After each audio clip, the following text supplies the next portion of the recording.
My mom made me breakfast. It's currently 10 a.m. in the morning. It's my day off. Let's eat.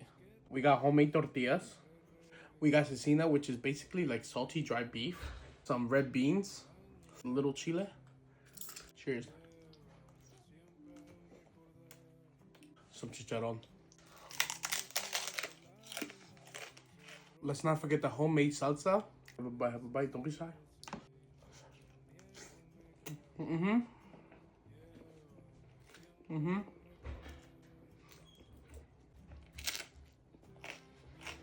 The only thing missing is cheese, but I wasn't feeling the cheese today.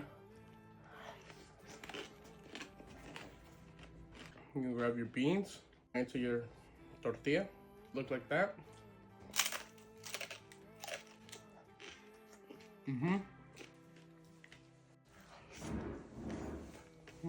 And a diet squirt.